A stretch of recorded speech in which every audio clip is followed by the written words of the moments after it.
کہ ہم نے ہاتھی کو مکہ میں داخل ہونے سے روک دیا، ہم نے اس کے لوگوں کو تباہ کر دیا تاکہ قریش کو اعلاف دی جائے۔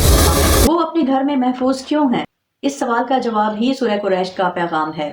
محض 4 آیات میں یہ سورہ ہمارے سوچ کے دروازے کھولتی ہے۔ لی الافی قریش الافہم رحلۃ الشتاء والصیف۔ تو السلام علیکم، میں ہوں ام حاضر اور آپ دیکھ رہے ہیں میرا چینل۔ کیا آپ نے کبھی ایسی نعمت پائی ہے جو اتنی جامع ہو کہ آپ بھول جائیں کہ یہ ایک تحفہ ہے؟ 570 عیسوی میں مکہ کے قریش ایسی ہی حقیقت میں جی رہے تھے۔ انہیں افراتفری کے دور میں تحفظ اور صحرا میں فراوانی میسر تھی۔ کیا قریش نے کبھی سوچا کہ ان کی روزی کا اصل ذریعہ کیا ہے؟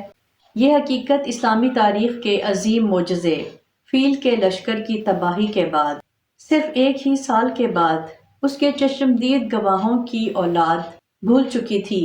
وہ ایک خوشحال مکہ میں پلے بڑھے تھے، ان کے قافلے پورے عرب میں محفوظ سفر کرتے تھے، مگر وہ ایک بات بھول گئے تھے کہ یہ نعمتیں اللہ کا تحفہ ہیں۔ تو کہانی شروع ہوتی ہے عام الفیل یعنی ہاتھی والا سال سے۔ سن تقریباً 570 عیسوی۔ مکہ کی وادی میں ایک خاموشی چھائی ہوئی ہے جسے صرف ایک جنگلی ہاتھی کی دور سے آتی ہوئی پریشان کن آواز توڑ رہی ہے۔ افق پر یمن کی زبردست حکمران ابرہہ اشرم کی قیادت میں ہزاروں کی فوج آگے بڑھ رہی ہے، جس کا ایک ہی مقصد ہے، کعبہ کو تباہ کرنا۔ قریش جو مقدس حرم کے محافظ ہیں، اس فوجی طاقت کے سامنے بے بس ہیں۔ وہ پہاڑیوں پر پیچھے ہٹ جاتے ہیں، ان کے دل ایسے گہرے خوف میں گھرے ہوئے ہیں جیسا انہوں نے پہلے کبھی محسوس نہیں کیا تھا۔ یہ محض ایک عمارت پر حملہ نہیں تھا، یہ ان کی پہچان، ان کی وراثت اور ان کے وجود پر حملہ تھا۔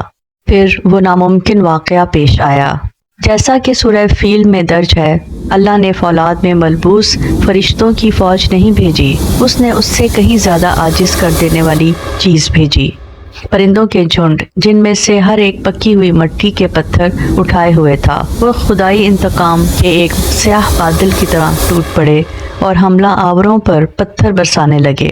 پتھر نشانے پر لگے، گوشت اور ہڈیوں کو کاٹتے ہوئے فوج کو کھائے ہوئے بھوس کی طرح تباہ کر دیا۔ عظیم الشان ہاتھی جس کا نام محمود تھا، مکہ کی طرف بڑھنے سے انکار کر گیا۔ فوج تباہ و برباد ہو گئی۔ ابرہہ بھاگ نکلا، اس کا جسم ٹکڑے ٹکڑے ہو کر گر رہا تھا، جو اس کے غرور کی علامت تھا۔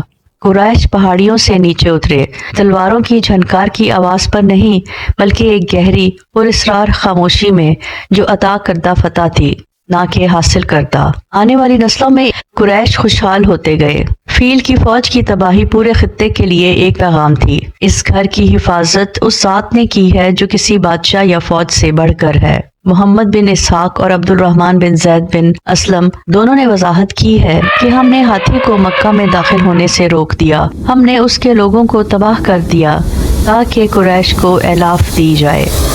اس کا مطلب ہے انہیں متحد کرنا، انہیں ان کے شہر میں سلامتی کے ساتھ جمع کرنا۔ یہ بھی کہا گیا ہے کہ اس اعلاف کا مفہوم وہ تجارتی فوائد ہیں جو وہ اپنے سفر کے دوران جمع کرتے تھے، یعنی سردیوں میں یمن کا سفر اور گرمیوں میں شام کا سفر، تجارت اور دیگر ذرائع سے اپنے شہر سلامتی کے ساتھ واپس آتے تھے، کیونکہ لوگ ان کا احترام کرتے تھے، کیونکہ وہ اللہ کے حرم کے باشندے تھے۔ اس لیے جو بھی انہیں جانتا تھا وہ ان کی عزت کرتا تھا، یہاں تک کہ جو لوگ ان کے پاس آتے تھے، ان کے ساتھ سفر کرتے تھے، وہ ان کی وجہ سے محفوظ رہتے تھے۔ یہ ان کا حال تھا ان کے سفر اور کوچ کے دوران، خواہ سردی کا موسم ہو یا گرمی کا۔ قریش کے مانوس قافلوں کے لیے سردی اور گرمی کے سفر اعلاف کے لیے۔ بسم اللہ الرحمن الرحیم۔ لی الافی قریش الافہم رحلۃ الشتاء والصیف فلیعبدوا رب ھذا البیت الذی اطعمہم من جوع وآمنہم من خوف۔ ابن جریر فرماتے ہیں، صحیح رائے یہ ہے کہ اس آیت کے شروع میں لام تعجب کے لیے ہے، گویا اللہ تعالیٰ فرما رہا ہے تمہیں قریش کے اس اجتماعی اعلاف پر اور اس پر جو میں نے ان پر انعام کیا ہے تعجب کرنا چاہیے۔